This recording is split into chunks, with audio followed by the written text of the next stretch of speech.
We do this with every preview. Let's take a quick look at the schedule. Again, obviously, we're so far away from the season, but just kind of tentatively what I have. I have about a 4-13 record for this team. Actually, starting off 2-0 because Baltimore loves to lay an egg early in the season at home, and then I think that Cincinnati is also a team that struggles early in the season. But I still have the Browns finishing 4-13. I think there are a lot of interesting things in this schedule that we could break down. Overall, just with this schedule, what stands out to you?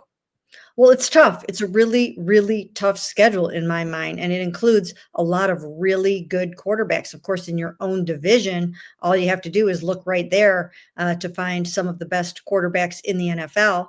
And now Aaron Rodgers is added to that mix. So you've got Lamar, Joe, Aaron. Then you've got Josh Allen on this list. You've got some really, really good quarterbacks that you're going to have to face, and it's certainly not going to be easy the whole way through.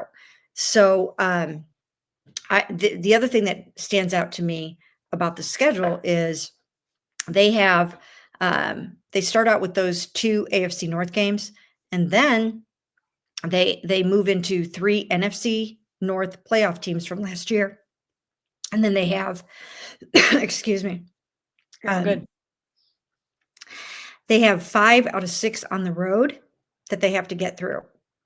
And I think that's going to be a really tall order for them, including against the Vikings in London. So they've got a lot of travel in the early part of the schedule. And if they can survive that, they'll be okay.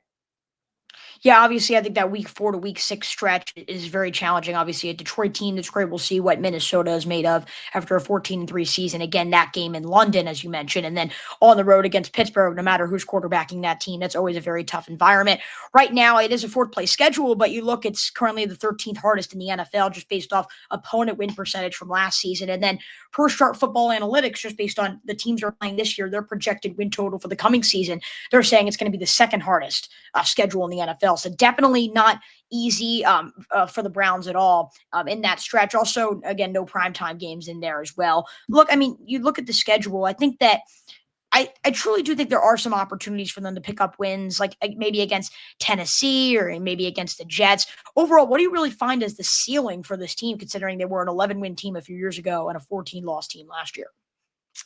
Well, as you mentioned, the schedule is so meaningful here. It's going to be really, really tough.